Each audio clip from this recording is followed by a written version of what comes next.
وسلم عليه.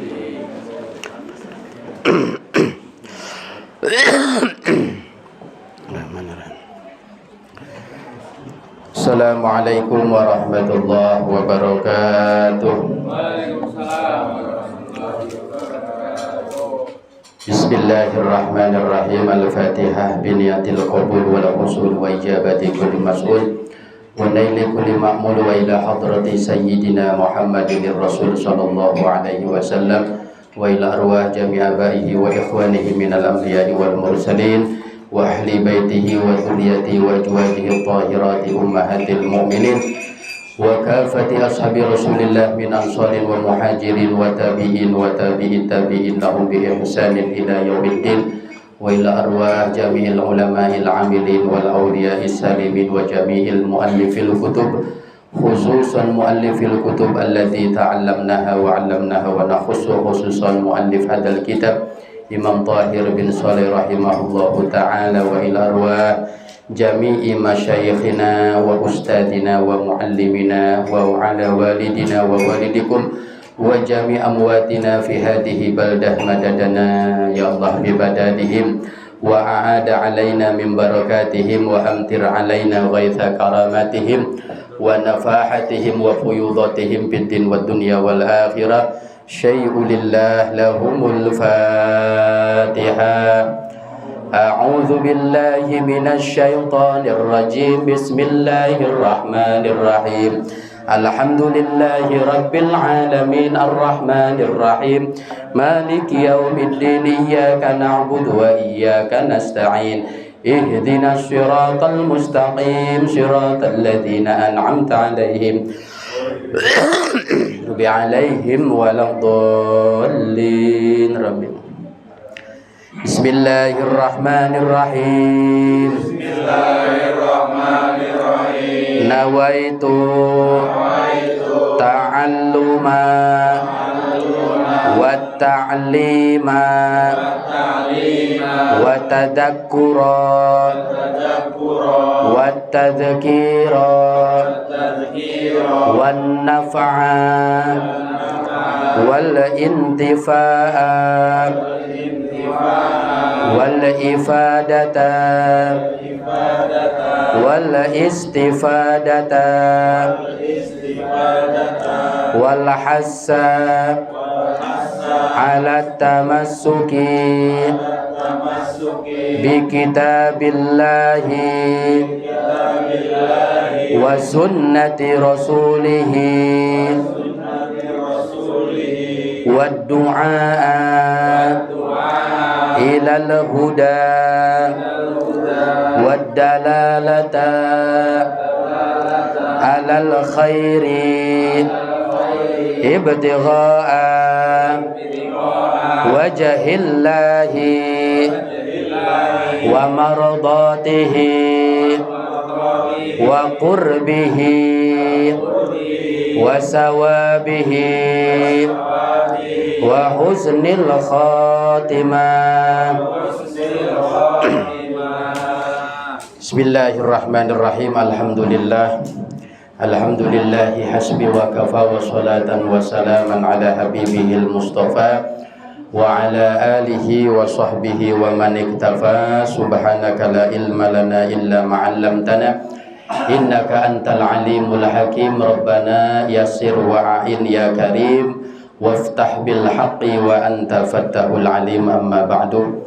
Hadratal mukarramin wal muhtaramin, para alimil ulama, para kiai, para guru, para ustad, wabil khusus yang sama-sama kita hormati Ketua DKM Musholla Asy-Syariah Bapak Eko Novianto beserta jajaran kepengurusan, hadirin wal hadirat yang insyaallah dirahmati dan diberkahi oleh Allah Subhanahu wa taala. Alhamdulillah, malam hari ini kita semua sudah memasuki awal-awal bulan Sya'ban ya. Kita tanggal berapa sekarang ini? 3 atau 4 ya. Tanggal 3 bulan Sya'ban ya. Bulan Sya'ban ini jamaah sekalian, Bapak Ibu, adik-adik sekalian, bulan yang dikatakan oleh Rasulullah SAW daka syahrun yaghfalun nasu anhu. Bulan Sa'ban ini bulan yang mulianya kebangetan kata Rasulullah, banget mulia. Tapi yaghfalun nasu anhu, tapi kata Rasulullah ini bulan mulia, sayang banget banyak orang lupa sama Allah. Bulan Sa'ban ini bulan mulia, tapi sayang banget kata Rasulullah, banyak orang yang nyia-nyiain bulan Sa'ban. Yaghfal, lupa sama Allah, kendor ibadahnya di bulan ini kata Rasulullah. Begitu bulan Sa'ban tuh, kendor apa tambah kenceng ibadahnya, Pak? Itu ya. Yaghfalun nasu anhu, pada kendor ibadahnya bulan Sa'ban kata Rasulullah. Padahal bulan mulia, kalah sama Rajab kemarin. Bulan Rajab itu semarak sekali, Pak. Ya, semarak sekali puasa. Puasa Pak kemarin, Pak? Alhamdulillah. Kirain saya mau muji tadinya, Pak ya. Wah, enggak juga. Berarti enggak ada, kendor semua ini, Pak ya.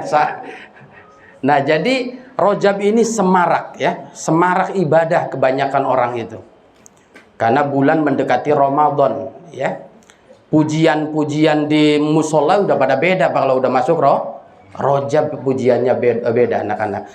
Rajab puasa tanggal 1, tanggal 10, 1 sampai 10 pada puasa. Zikirnya ditambahin kalau bulan Rajab, tidak hanya sholawat 100, 200, 1000 ya. Kita sering menambah di bulan Rajab apa? Rabbighfirli Rabbighfir warham watub alayya, Rabbighfirli warham watub alayya. 70 sore, 70 subuh atau pagi, ditambah wiridannya karena masuk bulan Rajab. Bahkan yang rajin lagi Pak, tanggal 1, tanggal 10 sampai tanggal 10 ada wiridan khusus lagi. Apa Pak? Subhanallahil hayyil qayyum 100 kali. Subhanallahil hayyil qayyum, Subhanallahil hayyul qayyum sampai tanggal 10. 10 selesai, beda lagi wiridannya sampai tanggal 20. Subhanallahil ahadis somad. Kayak nggak dibaca Pak ya, dari potongannya sih. Subhanallahil ahadis somad 100 kali. Masuk tanggal 20 sampai 30 dirubah lagi wiridannya 100. Subhanallahir rauf ditambah al-ikhlas 11 kali. Bahkan ada Jumat istimewa kalau di bulan Rajab katanya Pak ya. Di akhir Jumat kemarin itu apa? Ahmad Rasulullah Muhammad Rasulullah ya. Khamsa thalathina marrat 35 kali. Dibaca enggak Pak? Yang dibaca ada, yang tidak dibaca lebih ada Pak ya. Banyak, lebih ada lagi, lebihnya ada berarti banyak gitu kan. Nah, ini beberapa orang Rajab itu istimewa Pak, semangatnya luar biasa. Tapi pas masuk bulan Sa'ban kata Rasulullah, daka syahrun yaghfalun nasu anhu, pada kendor lagi ibadahnya Pak. Tapi kalau masuk bulan Sa'ban, padahal kata Siti Aisyah istri Rasulullah yang tahu gerak-gerik Nabi Muhammad ke setiap harian, namanya suaminya Pak ya, tahu gerak-geriknya Rasulullah setiap pagi, siang sampai malam tahu semua. Sayyidah Aisyah, kata beliau Sayyidah Aisyah, ma ra'aitu Rasulullah sallallahu alaihi wasallam yasumu aksara min Sa'bana siwa Ramadan. Saya ini perhatiin Rasulullah tiap bulan ke bulan, tiap bulan pasti puasa Rasulullah itu. Pasti ada puasanya. Jadi nggak full makan gitu ya. Ada puasanya, entah sehari, entah 2 hari, entah 3, ada puasanya. Tapi kalau masuk bulan Sa'ban yasumu aksara, tidak ada bulan yang paling banyak ibadah puasa Rasulullah kecuali di bulan Sa'ban. Puasa sunnah maksudnya Pak ya. Kalau Ramadan nggak ada bandingannya nanti karena wajib dan full 1 bulan. Siwar Ramadan, selain bulan Ramadan, bulan yang paling banyak ibadah puasa Rasulullah adalah bulan Sa'ban. Gitu ya. Rasulullah malah tambah kenceng ibadahnya Pak. Itu kan panutan kita, betul nggak Pak? Contoh kita ya Rasulullah. Rasulullah memberikan uswah Bapak Ibu sekalian, kalau bulan Sa'ban itu justru ibadahnya tambah ningkat, tambah semangat. Nah itu Rasulullah. Kenapa? Tadi memberikan pelajaran kepada kita. Yang kedua, kata Syekh Abdul Qadir Jailani, mengapa Rasulullah ini kalau bulan Sya'ban kencang ibadahnya, ya, termasuk puasanya? Kata beliau, ada hadis di kitab Gunyah beliau, ya, li'annahu yansyaibu li ramadhana khairun katsir. Karena kata Rasulullah di bulan Sya'ban ini, ya, bulan yang oleh Allah banyak diberikan pilihan-pilihan amal soleh. Pilihan-pilihan amal soleh. Khairun kasirun. Ada banyak amal soleh yang Allah persiapkan. Yang inginnya si Allah dikerjakan amal soleh itu. Untuk apa? Li Ramadhana, untuk menyambut bulan Ramadan. Jadi kita ini kalau mau main bola, Pak, timnas kapan, Pak, sama Australia, Pak?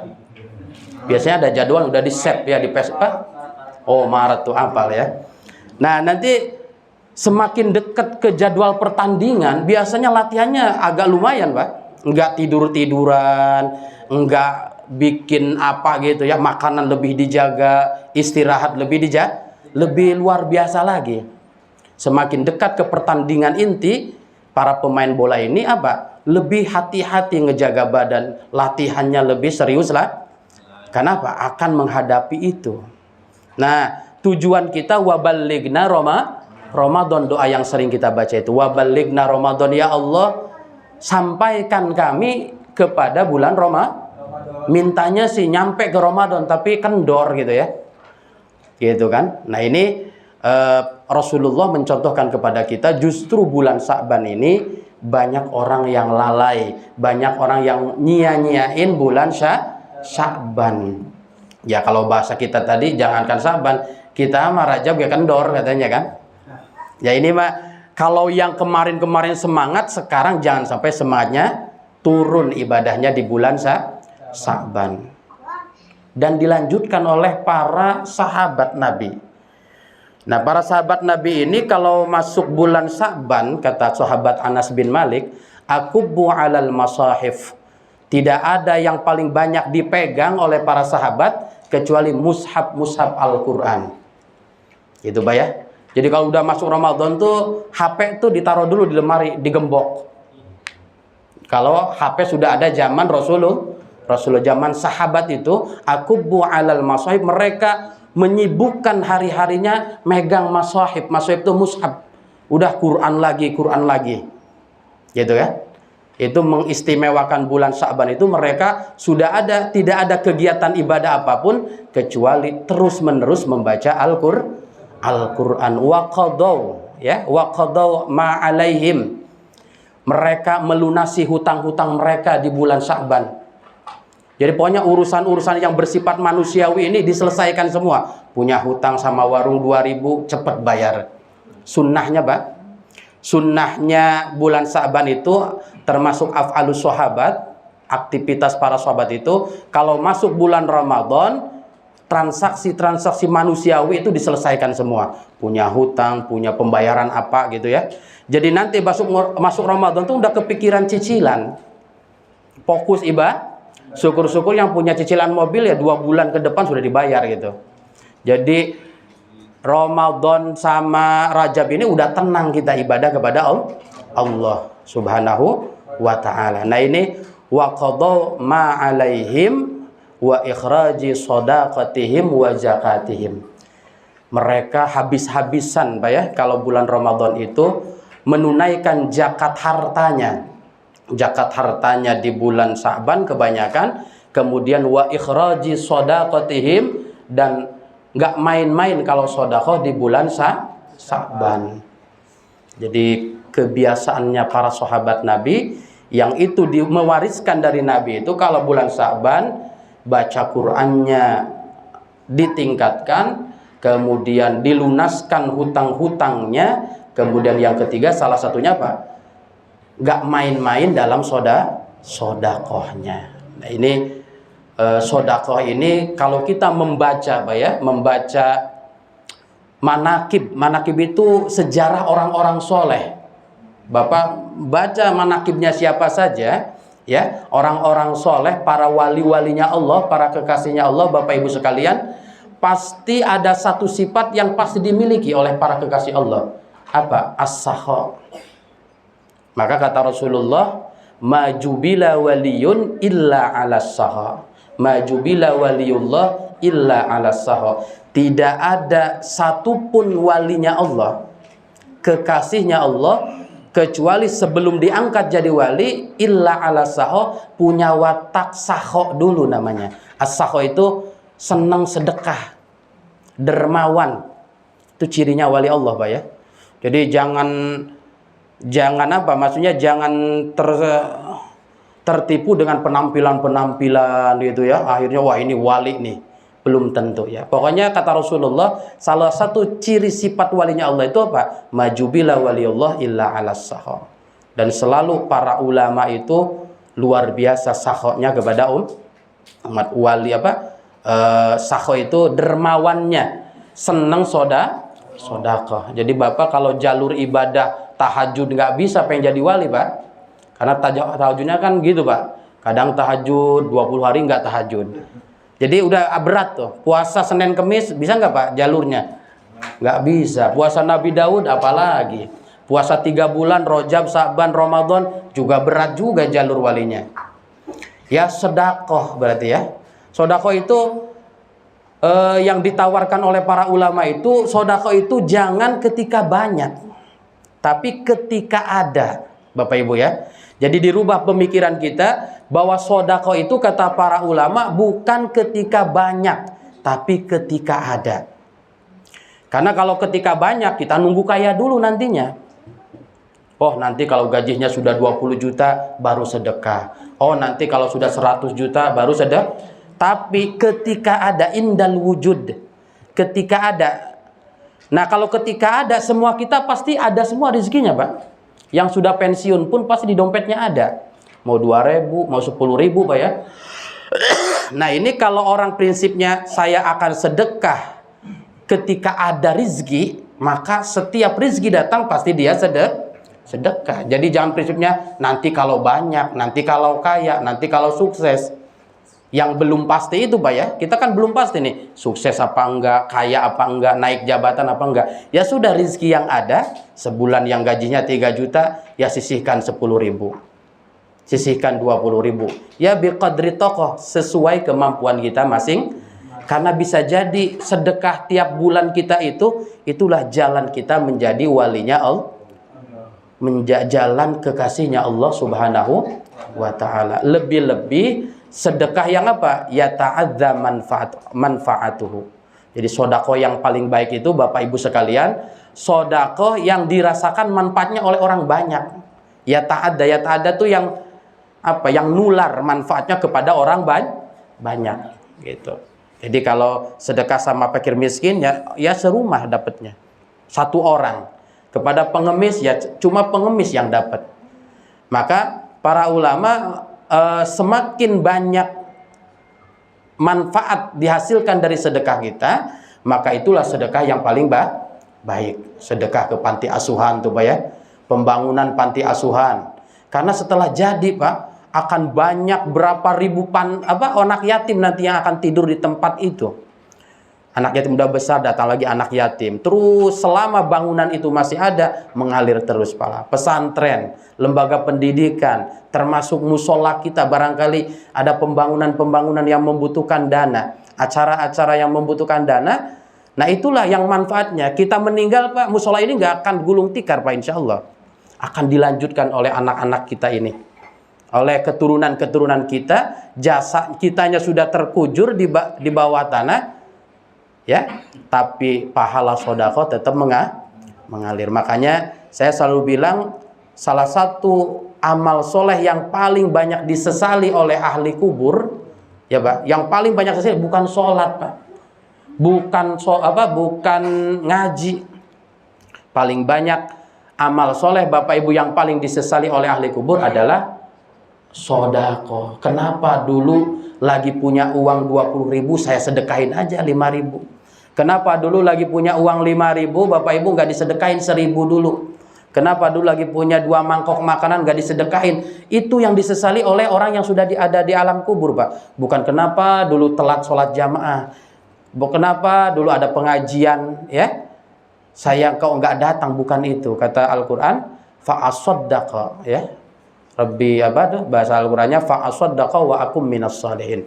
Jadi ada beberapa amalan-amalan soleh di bulan Sa'ban ini yang dicontohkan oleh para ulama, para sahabat, termasuk oleh Rasulullah Shallallahu Alaihi Wasallam, yaitu dengan, kalau yang kuat puasa, monggo puasa Bapak Ibu, mau sehari, mau 2 hari terserah, asal jangan melewati tanggal 16 Sa'ban, sudah nggak boleh Pak ya, udah haram puasanya. Jadi kalau 16 habis nisfu Sa'ban, dan 16-nya udah tidak boleh, kecuali orang yang sudah istiqomah puasa Senin Kemis, udah 5 tahun Senin Kemis misalkan Pak ya.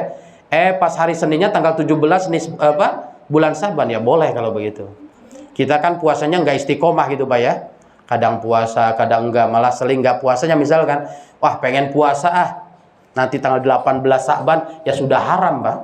Nggak boleh puasa tanggal 16 Sa'ban sampai 30 sudah mempersiapkan badan, dijaga kesehatannya untuk menyambut bulan Ramadan. Mudah-mudahan kita semua yang hadir di majelis mulia ini diberikan keberkahan oleh Allah di bulan Sya'ban ini. Seperti selalu doa yang kita panjatkan, Allahumma barik lana wa sya'bana wa balighna Ramadan. Amin ya rabbal.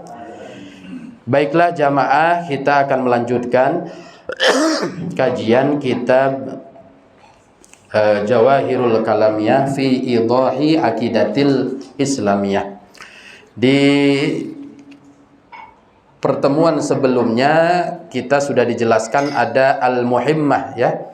Al-muhimmah itu ada masalah-masalah penting dalam ilmu tauhid yang harus jadi pegangan kita ya. Dari sekian banyak ilmu-ilmu tauhid, salah satu yang harus dipegang terus ya, dan ini adalah warisan para salafus sholihin. Kemarin sudah dijelaskan bahwa tidak diperkenankan ya, tidak diperbolehkan memahami zat Allah dengan menggunakan akal.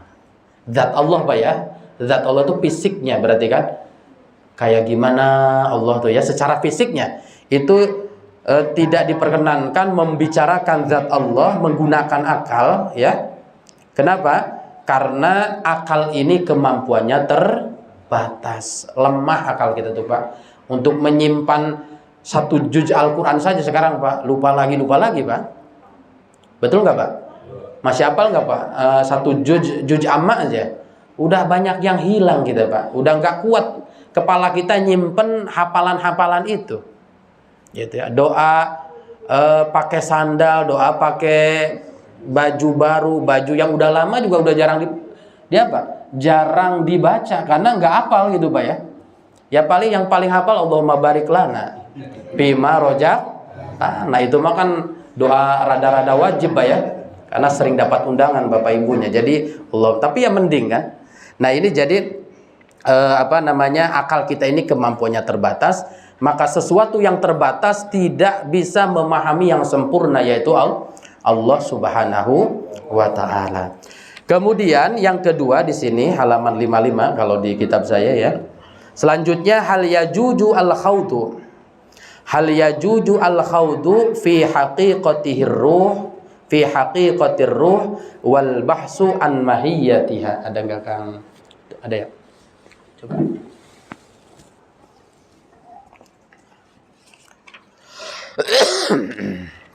Halaman berapa ini? 53 ya. 53 kalau dicetakan itu ya. 53 halaman 53. Soal hal yajuju al-khawdu, apakah boleh? Hal yajuju al-khawdu, apakah boleh membicarakan?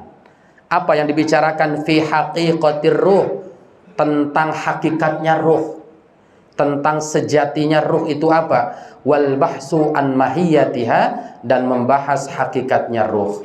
Jadi pertanyaannya, boleh enggak sih kita orang Islam membahas ruh, tentang ruh secara mendalam, roh ya. Penting nggak itu pembahasan ruh itu ya? Nah ini karena ada orang yang tertarik membahas yang gaib-gaib begini Pak ya. Pokoknya tangannya begini-begini aja nih kalau ke tempat-tempat sepi itu Pak ya. Nah gitu, senangnya begitu. Ya memang orang kan kesenangannya beda-beda ya. Hal yajuju al-haudhu fi haqiqatir ruh. Apakah boleh Bapak Ibu membicarakan tentang ruh, tentang hakikatnya ruh secara mendalam? Bagaimana jawabannya? La yajuju dalika. Tidak boleh membicarakan tentang sejatinya ruh. Tidak perlu Pak ya, buang-buang waktu. Kenapa tidak boleh? Li'annal aqla qasirun an idraki haqiqatiha. Sama alasannya kayak kemarin, karena akal ini terlalu lemah. Akal ini kita terbatas untuk memahami hakikatnya ruh. Fal bahsu anha, dan membahas tentang ruh juga ido'atu waktin, termasuk menyia-nyiakan waktu, buang-buang waktu Pak. Nah jadi gimana? Kata Imam Al-Bajuri, dulu saya jelaskan ya, kalau ada obrolan tentang ruh, tinggal percaya ruh itu ada, udah titik, begitu aja Pak. Oh ruh itu ada, gak usah ditanya ruh apa itu ruh, ruh adalah pembagian ruh, ada ruh, wah macam-macam, udah keder gitu Pak ya. Yang penting bahwa ruh ini adalah makhluk Allah yang diciptakan oleh Allah dan menjalar di tubuh kita. Juz'un latifun, kata para ulama, yanfaddu fil jasadi fayadharu fihal hayat. Ruh itu ada sebagian ulama yang mendefinisikan sesuatu yang sangat lembut yang menjalar di tubuh kita nih. Ada di tubuh kita. Nah, bagaimana? Dan dengan adanya ruh masuk ke tubuh kita, fayadharu fihal hayat, maka akhirnya kita hidup. Jadi yang hidup ini jasad kita karena ada ruhnya. Makanya ketika ruhnya diambil ya meninggal dunia. Hewan diambil ruhnya meninggal dunia. Nah ini hanya sebatas itu saja. Mengapa tidak boleh terlalu dalam membahas tentang ruh? Karena Allah sendiri dalam Al-Quran ya, ketika orang-orang kafir penasaran apa sih ruh itu yang dibicarakan oleh Nabi Muhammad, wa yas'alunaka 'anir ruh. Orang-orang kafir datang kepada Rasulullah, ya Rasulullah, ruh itu apa sih ruh tuh? Ruh, untuk mempermalukan Nabi ya. Jadi setiap pertanyaan itu Pak, tidak semua pertanyaan berangkat dari orang yang tidak tahu Pak. Ada pertanyaan yang ngetes Pak. Jadi, makanya Bapak kalau ada yang nanya tuh, dilihat dulu ini yang nanya mau ngetes, apa mau mempermalukan kita, apa memang orang awam, gitu kan ya. Misalkan ada orang mondok setahun, ditanya oleh kiainya, kira-kira pertanyaannya pengen tahu, pengen ngetes kira-kira Pak? Pengen ngetes gitu Pak. Jangan santrinya kepedean, wah saya pinter ditanya sama kiai ini. Tuh gitu ya. Nah ini jadi ada pertanyaan yang sebenarnya ingin tahu, ya ada yang ngetes bahkan ingin mempermalukan. Dan wataknya orang kafir itu kalau bertanya ingin mempermalukan Nabi. Kira-kira nggak ada jawabannya apa? Gitu ya. Para ulama diujinya luar biasa ya. Kalau Allah itu maha mampu ya, bisa nggak dunia yang besar ini dimasukkan ke dalam telur? Tuh ya, dunia yang besar ini bisa nggak masuk ke dalam telur? Itu bukan pertanyaan sebenarnya Pak. Itu ingin mempermalukan ulama. Bisa nggak ulama jawab itu? Kalau Allah itu mampu, bisa nggak Allah menciptakan Allah lagi yang lebih hebat dari Allah? Nah itu kan pertanyaan-pertanyaan yang sebenarnya nggak perlu dijawab Pak. Ido'atu waktin bahasa di sini, menyia-nyiakan waktu, menghabiskan waktu. Nah ini orang-orang kafir datang kepada Rasulullah, wa yas'alunaka 'anir ruh. Muhammad, saya pengen tahu ruh itu apa? Dijawab langsung oleh firman Allah ya, kulir ruh min amri rabbi wa ma utitum minal ilmi illa qalila. Udah ruh itu urusan Allah. Sampaikan ke orang kafir, udah nggak usah tahu tentang ruh. Ruh itu min amri rabbi. Ruh itu adalah urusan Tuhanku, urusan Allah. Jadi Allah sendiri nggak mau banyak menjelaskan tentang ruh dalam Al-Quran Pak ya. Itu pertanda bahwa isyarat dari Allah, tidak perlu kita membahas lebih jauh tentang ruh. Nah ini dalam ilmu tauhid ada pembahasan ruh, tapi tidak terlalu dalam. Banyak yang lebih penting dari itu Pak ya. Banyak yang lebih penting dari itu. Apa yang penting? Yang nge-share di grup apa yang bermanfaat Pak ya. Lebih yang penting yang bisa kita amalkan sehari-harinya. Kemudian soal ya. Ini saya lewat aja karena wahada akbar qasri aklin. Soal hal tumkinu ru'yatullahi subhanahu wa ta'ala bil basar. Pertanyaan selanjutnya, hal tumkinu, apakah mungkin, apakah bisa terjadi, mungkin itu ya, ru'yatullahi subhanahu wa ta'ala bil basar. Mungkinkah kedua mata kita melihat Allah? Mungkin nggak kita ini mata ini nih, dua ini bisa melihat Allah? Itu ya. Ini pertanyaan di ilmu tauhid.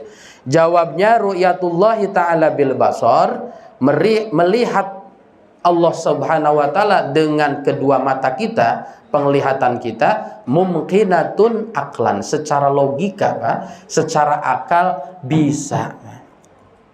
Bisa, kita ini bisa melihat Allah secara akal. Wa waqi'atun fil jannah lil mu'minin. Dan juga kita semua bisa melihat Allah nanti di surganya Allah. Apa alasannya kita mungkin melihat Allah? Alasannya nih Pak ya. Fa innallaha ta'ala maujud. Allah itu dat yang ada. Allah tuh ada, kita yakin. Wa kullu maujudin yumkinu ru'yatu. Setiap yang ada itu ya umumnya bisa dilihat, Pak. Umumnya bisa dilihat. Ya, kuman, Pak ya. Kuman itu ada nggak, Pak? Ada, tapi kita kan nggak lihat, Pak ya. Di tangan kita banyak kuman nih, Pak. Kita yakin kuman itu ada di tangan kita. Entah megang apa tadinya, Bapak Ibu sekalian ya, megang ini, megang ini. Tapi ada alat untuk mendeteksi kuman. Apa tuh, Pak? Mikroskop misalnya. Akhirnya dengan mikroskop terlihat jelas ada. Mengapa kuman terlihat? Karena kumannya ada, Pak. Oleh mata indera yang biasa mungkin nggak kelihatan. Allah ada, mata kita sekarang nggak ngelihat. Tapi nanti di surganya Allah bisa terlihat. Jadi Allah subhanahu wa ta'ala ini mungkin atau bisa kita lihat. Karena apa? Allahnya ada gitu Pak ya. Allahnya karena ada maka punya kepastian, punya kemungkinan kita bisa melihat yang ada, yaitu Allah subhanahu wa ta'ala. Nah, para ulama ya di beberapa keterangan menjelaskan bahwa melihat Allah itu ada dua nanti Pak ya. Ada ru'yatullah fid dunya, ada ru'yatullah fil akhirat. Ada melihat Allah di dunia, ada melihat Allah di akhirat. Gitu ya. Jadi melihat Allah itu ru'yatullah, melihat Allah itu ada melihat Allah di dunia, ada yang melihat Allah di akhirat. Kalau di dunia ya mungkin tidak manusia melihat Allah, Pak. Ini kata para ulama. Bisakah kita manusia melihat Allah di dunia? Gitu ya. Nah ini para ulama tauhid ya, termasuk Imam Ibrahim Al-Laqani, kata beliau mungkin tapi orang tertentu. Wahadihi lil mukhtari dunyan sabatat. Dalam Jauharut Tauhid ya kita belajar dijelaskan bahwa di dunia ini tidak ada yang akan mampu melihat Allah kecuali al-mukhtar. Siapa al-mukhtar itu? Nabiuna Muhammad SAW. Cuma satu orang, Pak. Orang yang diberikan khususiyah, keistimewaan oleh Allah, bisa melihat Allah cuma Nabi kita Muhammad. Nabi-nabi lain nggak bisa. Ya, nabi-nabi lain tidak bisa. Sekelasnya Nabi Musa, Pak ya, sering diceritakan dalam Al-Quran. Apa kata Nabi Musa? Rabbi angdur ilaika. Rabbi arini andur ilaika. Ya Allah, coba engkau tampakkan. Nabi Musa itu kan dekat dengan Allah, kalimullah, tiap hari bisa bermuka lama, bisa berbicara dengan Allah. Tapi orang ngomong itu nggak mesti melihat, Pak ya. Jangan dibayangkan, oh Nabi Musa berdialog dengan Allah berarti berhadapan dengan Allah. Tidak, Pak ya. Karena banyak kita juga ngomong sama orang jauh, nggak kelihatan wajahnya juga sering, Pak ya. Telepon biasa gitu, Pak. Ya walaupun video call juga bisa.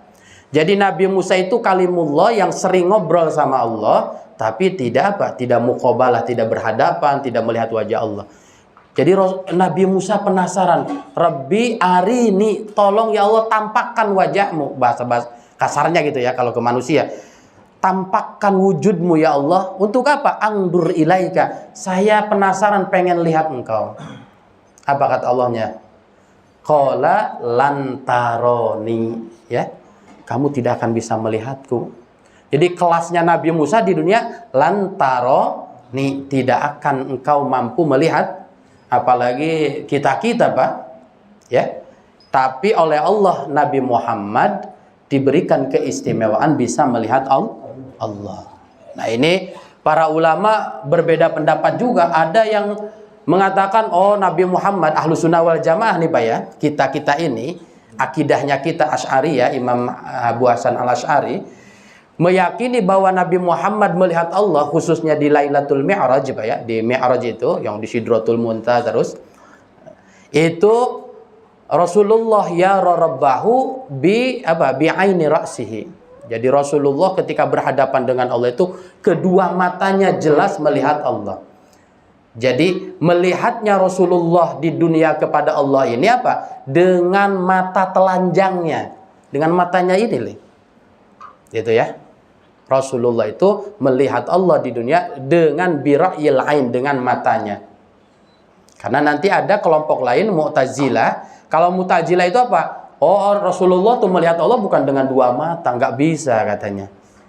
La tudrikuhul absar wa huwa yudrikul absar, katanya. Dia apa? Bil fuad, dengan hatinya, dengan mata batinnya. Gitu ya. Ada lagi ulama yang nggak mau komen, tawakuf ya. Udah saya emang nggak mau bahas-bahas itulah, terlalu jauh. Yang penting Nabi Muhammad melihat Allah saja, mau pakai matanya, mau pakai hatinya, terserah, itu kewenangan Allah, kelebihan yang diberikan Allah kepada Nabi Muhammad. Nah, itu di dunia ya, beres Pak ya. Kalau di dunia Bapak jangan ngarep-ngarep ya, sampai ada yang saya melihat Allah. Ya dengerin aja sudah. Gitu ya. Dengerin aja, udah nggak usah dilawan, nggak usah protes. Ini di alam Ahlus Sunnah bertemu dengan Allah, kecuali orang-orang khusus yaitu lil mukhtar. Nah, kalau di akhirat, tadi melihat Allah di dunia, sekarang melihat Allah di akhirat, juga terjadi pendapat yang berbeda-beda.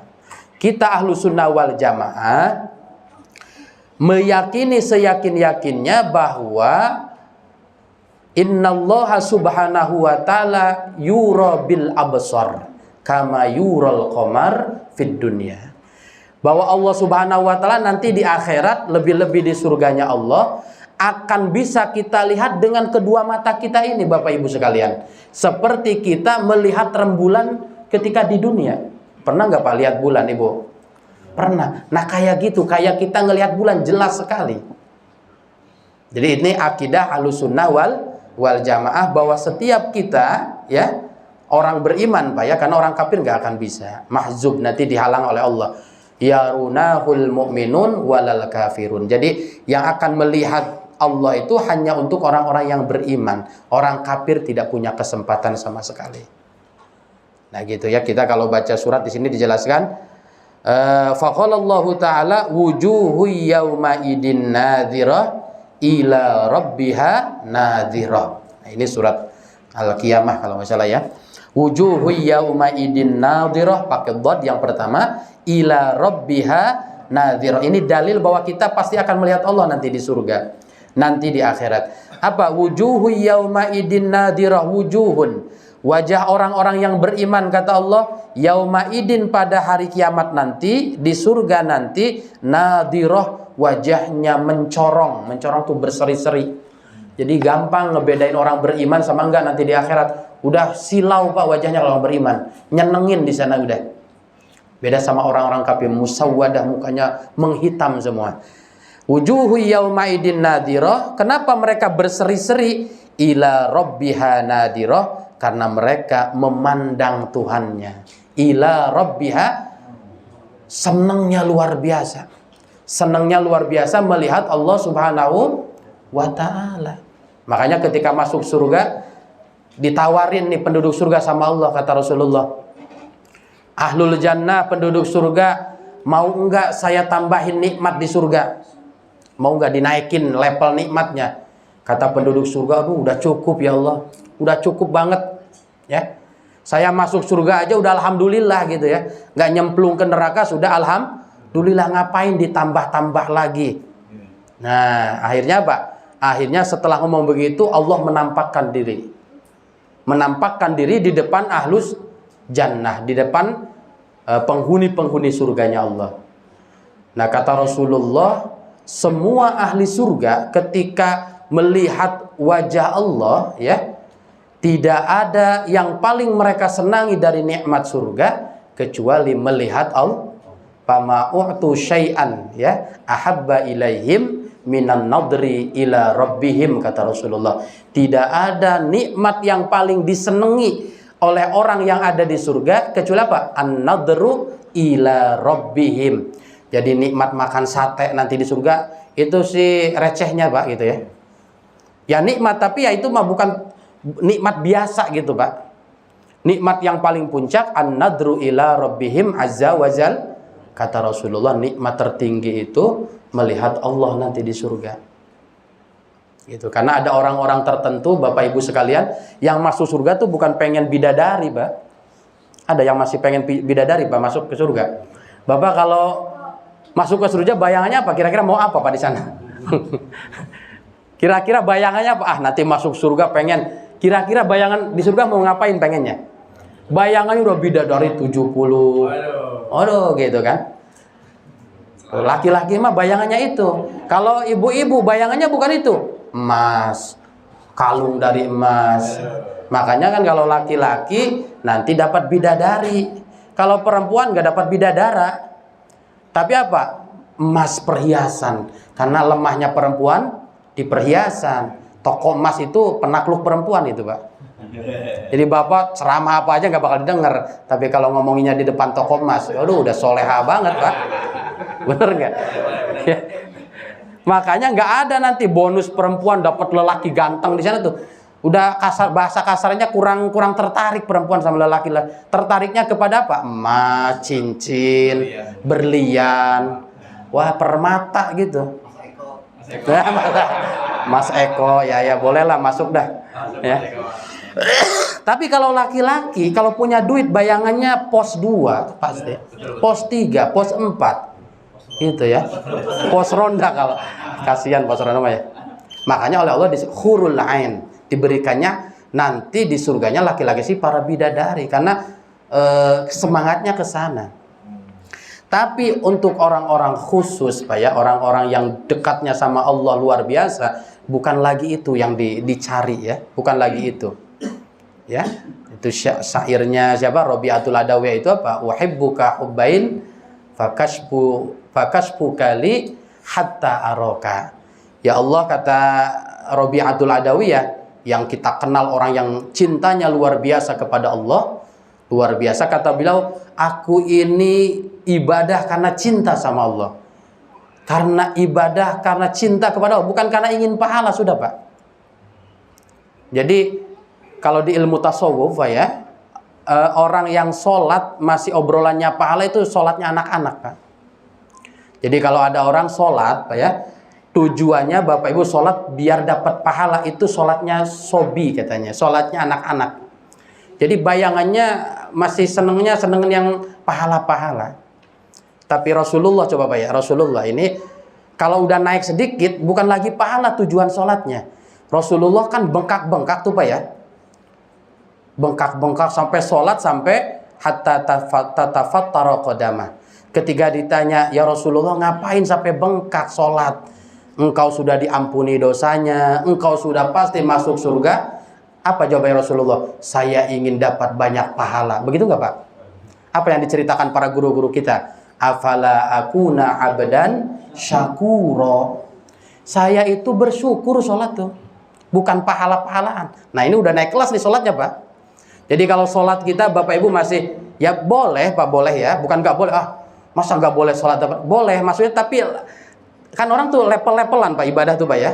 Kalau ingin naik sedikit dirubah, jangan ibadah sholat untuk dapat pahala, tapi untuk syukur sama Allah. Karena nikmat yang Allah berikan tuh seabrek-abrek, Pak, yang kita kurang bersyukur. Setiap napas yang keluar, masuk lagi, keluar, udah berapa kali, Pak?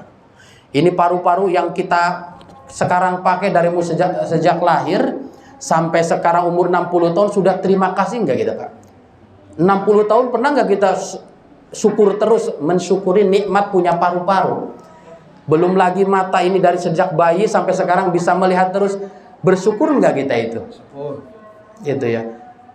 Begitu banyaknya itu ya. Belum lagi yang di ATM, belum lagi macam-macam. Nikmat itu banyak sekali. Makanya Rasulullah tujuan daripada ibadahnya bukan lagi pahala, untuk syukur sama Allah Subhanahu. Berarti apa? Ada orang-orang khusus. Nah gitu, termasuk siapa tadi? Rabi'atul Adawiyah, ibadahnya itu apa? Karena cintanya kepada Allah. Dan saya berharap dari cinta ini apa? Fa'aroka ya Allah, hatta aroka, agar nanti masuk surga itu, kalau ditakdirkan masuk surga, tujuannya bukan untuk menikmati fasilitas surga, tapi aroka. Aroka itu ingin melihatmu ya Allah. Ingin melihat Allah. Masuk surga tujuannya ingin melihat Allah. Ibadahnya berarti untuk Allah. Habib Ali Al-Habsyi ya, yang maulidnya dibaca di mana-mana itu. Simtud Durar ya. Di mana-mana dibaca itu Simtud Durar itu. Kata beliau, fil jannati ma syaqani min wasfiha illa liqaunil hubbi fiha khayyama. Kata beliau, saya ini masuk surga juga bukan karena ingin dapat fasilitas surga. Kenapa? Liqaunil hubbi fiha khayyama, karena di dalam surga ada kekasihku, yaitu Rasulullah sallallahu. Targetnya bukan lagi fasilitas. Ada Rasulullah di sana, bisa melihat Allah di sana. Nah ini ada orang-orang tertentu ya yang tujuannya adalah masuk surga tuh bukan untuk fasilitas. Ya kita mah ya alhamdulillah Pak masuk surga Pak ya. Walaupun tujuannya tadi bidadari sih nggak apa-apalah kita kan. Masuk surga aja udah alhamdulillah, karena level kita kan berbeda dengan para solihin, Ya jadi kalau kita ahlu sunnah wal jamaah di akhirat itu pasti semua kita ini akan melihat Allah selama kita beriman kepada Allah. Tetapi kalau Mu'tazilah ya, kemudian Khawarij diantaranya, selain ahlu sunnah wal jamaah, mereka mengatakan tidak akan pernah melihat Allah gitu ya. Tidak akan pernah melihat Allah Subhanahu wa ta'ala. Karena apa? Lantaroni tadi tuh. Lantaroni, kata Allah, engkau tidak akan bisa melihatku. Nah ini kata para ulama, lantaroni itu adalah faidahnya lali ta'bid, bukan untuk selamanya. Di dunia aja nggak bisa melihat, tapi di akhirat nanti bisa melihat. Dalilnya orang-orang yang mengatakan bahwa nanti di surga nggak bisa melihat, Nabi Musa aja dikatakan oleh Allah, katanya lantaroni, engkau tidak akan bisa melihatku. Padahal maksud ayat itu adalah ayat yang fungsinya tidak untuk selamanya, la li ta'bid dalam ilmu nahwu ya. Jadi fungsinya kalimat itu tidak untuk selama-lamanya. Nah, itu maka kita ingin ketika di dunia dengan amal-amal soleh kita masuk surganya Allah dan nanti mendapatkan nikmat terbesar, yaitu an-nadru ila rabbina. Kita bisa melihat kepada wajahnya Allah, zatnya Allah Subhanahu wa ta'ala. Dan salah satu doa yang selalu dibaca oleh Rasulullah. Nah ini juga dalil bahwa kita akan melihat Allah tuh begitu ya. Rasulullah sendiri selalu minta sama Allah agar bisa menikmati nazar ilallah, agar bisa menikmati apa? Melihat Allah. Allahumma inni as'aluka ladzatan nadri ila wajhika. Ya, kata Rasulullah, Allahumma inni as'aluka ladzatan nadri ila wajhika. Ya Allah, aku minta nanti di akhirat diberikan kelezatan bisa melihat wajahmu. Ini dalil bahwa apa? Kita akan bisa melihat Allah. Rasulullah kalau nggak bisa dilihat Allah, nggak mungkin baca doa itu, Pak. Nah itu ya, jadi kesimpulannya bahwa beberapa pemahaman-pemahaman akidah yang penting ya, tadi dijelaskan bahwa tidak perlu terlalu mendalam, membahas terlalu panjang tentang ruh, karena apa? Akal kita tidak mampu menyingkap ya, membahas ruh secara mendalam. Yang kedua alasannya karena menyia-nyiakan waktu, buang-buang umur gitu Pak ya, membahas yang sifatnya tidak terlalu penting. Kemudian yang terakhir bahwa melihat Allah itu bisa di dunia, bisa di akhirat. Di dunia khusus kepada Rasulullah saja, melihat dengan kedua matanya sendiri, akidah Ahlussunnah wal Jamaah, sekalipun ada pendapat lain hanya melihat dengan mata hatinya. Ada yang no comment, tidak komentar para ulama.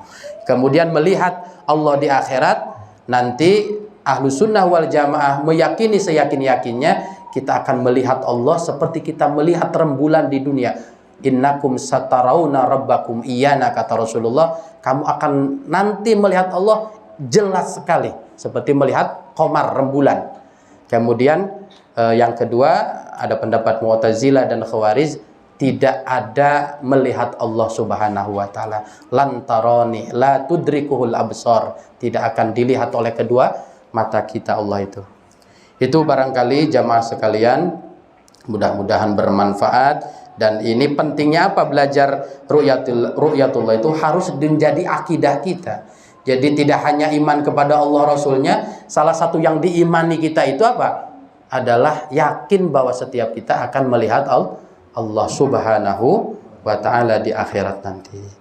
Sebelum ditutup barangkali ada yang ditanyakan. Ya. Kalau kita mimpi ketemu ruh orang tua kita atau guru kita, yang saya tanyakan itu benar-benar ruhnya orang tua kita atau guru kita. Yang kedua, pada saat kita sakaratul maut, katakan setan itu bisa menggoda kita, bahkan bisa menyerupai orang-orang yang kita cintai, Ustaz, agar kita itu cintanya itu sul khotimah, kita itu nggak bisa mengucapkan kalimat satu, Ustaz. Gimana Ustaz penjelasan Ustaz? Jadi ketika mimpi ya, ra'yun fil manam ya, bahasa agamanya ra'yun fil manam itu kita mimpi ya. Kita sesekali mungkin didatangi dalam mimpi orang tua yang telah meninggal ya, atau kakek kita, atau mungkin guru-guru kita. Nah ini terlepas dari ruh apa tidak ya, perjumpaan di mimpi itu ya sah-sah saja, bisa terjadi. Yang penting tidak memberikan dampak negatif ya. Ya bisa saja, asli apa tidak wallahu alam ya, karena ada dalam kajian tasawuf tasyakulat ya. Tasyakulat itu ada makhluk Allah yang diberikan kemampuan merubah dirinya bisa meniru wajah-wajah orang lain. Tasyakulat ya. Jadi yaitu diantaranya adalah jin ya. Jin itu diberikan kemampuan bisa merubah wajahnya seperti orang tua kita. Gitu ya. Jadi selama pertemuan itu dengan orang tua ya, di mimpi itu ya kalau bahasa kita kangen-kangenan, ngobrol atau ada apa gitu ya, tidak memberikan dampak apa ya nggak apa-apa, tidak berpengaruh apa-apa. Tapi kalau sudah sampai kepada ada nasihat misalkan dari orang tua kita yang meninggal ngomong begini, nanti nak kamu kalau bangun bunuh kakak kamu. Nah ini udah masalah nih ya. Gitu. Ini sudah pasti dari zinnya gitu ya. Jadi setiap nasihat-nasihat ruh atau guru kita bahkan, atau dia ngaku walinya Allah gitu ya, kalau isi nasihatnya jelek ya jangan dilakukan Pak. Betul. Jadi bertentangan dengan syariat apa tidak pesan-pesan ruh-ruh yang datang di mimpi kita itu. Tapi kalau ruhnya misalkan awas sholat ya, jangan sampai tinggal, ya itu ya dimaknai itu baik, berarti nasihat dari Allah melalui mimpi itu. Itu ya. Jadi terlepas daripada asli atau tidak, wallahu a'lam, tapi ada makhluk Allah jin yang diberikan kemampuan oleh Allah tasyakulat, mampu merubah, bisa jadi itu jin ya yang merubah dirinya. Hanya wajah Rasulullah yang tidak bisa ditiru Pak Bu ya. Wajah guru kita, wajahnya wali-wali Allah bisa ditiru semua Pak sama jin itu. Nah itu yang pertama. Yang kedua, memang syakaratul maut ini adalah peristiwa yang perlu dipersiapkan dari sekarang Pak ya. Sering kita baca doa itu ya, wahawwin alaina fi sakaratil maut. Kita tiap habis sholat baca doa itu agar diringankan. Kenapa? Karena pertaruhan Pak ya. Ibadah kita yang 50 tahun itu ditentukannya pas meninggal itu Pak. Al-umur bi khawatimiha, kata Rasulullah.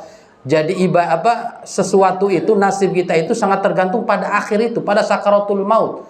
Betapa banyak orang yang ibadah puluhan tahun, mungkin ratusan tahun, pas di sakaratul mautnya tidak syahadat. Ya, atau mengingkari keberadaan Allah, tidak percaya Allah. Jadi makanya husnul khotimah itu sesuatu yang harus kita minta terus Pak ya. Nah, mengapa sakaratul maut ini kita minta perlindungan kepada Allah? Karena tadi betul dalam hadis itu akan datang ketika sakaratul maut itu godaan-godaan dari syaitan Yang tadi tasyakul itu Pak akan berubah bentuk orang tua kita. Makanya termasuk saya sendiri Pak ya, ketika orang tua wafat itu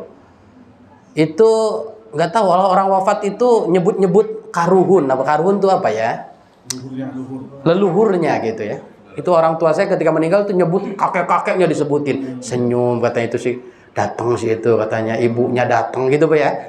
Mungkin pengalaman saya juga dialami oleh Bapak Ibu sekalian. Kalau nunggu orang yang mau meninggal tuh nyebut-nyebut orang itu. Biasanya katanya mau dekat kalau gitu ya. Nah itu memang ketika sakaratul maut itu memang iblis itu, setan itu gimana nih orang kira-kira tidak selamat nih. Kan buat teman saya nanti di neraka, yaitu didatangkan ke dia wajah-wajah leluhurnya yang nyuruh dia supaya tidak bersyahadat. Datang kakeknya, udah kamu tuh nggak usah syahadat lagi. Ini kakek udah mati ratusan tahun, akhirat itu nggak ada ternyata. Oh gitu Pak ya. Akhirat itu ternyata nggak ada, mendingan gua syahadat, udah mati aja udah. Syukur-syukur ya kafir aja sekalian. Makanya kalau dialami nanti ketika maut, datang ruh-ruh ya atau arwah-arwah yang istri kita yang lebih dulu meninggal misalkan, atau suami ibu nanti yang udah bu gak usah syahadat lagi, udah nggak boleh, silakan didengarkan, tapi hati tetap la ilaha illallah Muhammadur Rasul. Itu ngerinya sakaratul maut itu apa? Digodanya itu sampai begitu iblis. Banyak cara untuk apa? Untuk menggelincirkan keimanan kita sampai didatangkan orang-orang yang telah wafat mendahulu kita, termasuk orang tua, kakek, dan bahkan guru kita, agar kita tidak lagi bersyahadat kepada Allah. Makanya ya doa Rabbana la tuzigh qulubana, kemudian wahawwin alaina fi sakaratul maut, ini harus menjadi doa wajib Pak ya, yang tidak boleh ditinggalkan minimal setelah sholat, minta perlindungan dari Allah ya. Bahkan sekelas Nabi siapa itu? Nabi Yusuf saja Pak ya, tawaffani musliman walhiqna bis-shalihin. Itu doanya Nabi Yusuf Pak. Nabi Yusuf itu nabi Bapak Ibu ya. Nabi itu pasti husnul khotimah, pasti Nabi itu imannya nggak main-main.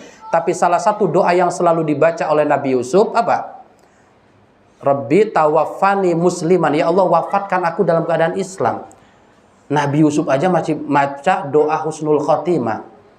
Rasulullah di antara doa yang sering dibaca, ya muqallibal qulub sabbis qalbi ala dinika wa ala. Nabi itu nggak berhenti baca doa itu Pak. Nabi Yusuf baca Rabbi tawaffani musliman, Nabi kita Muhammad ya muqallibal qulub. Semacam seakan-akan Pak ya, seakan-akan mereka masih khawatir dengan akhir hidupnya.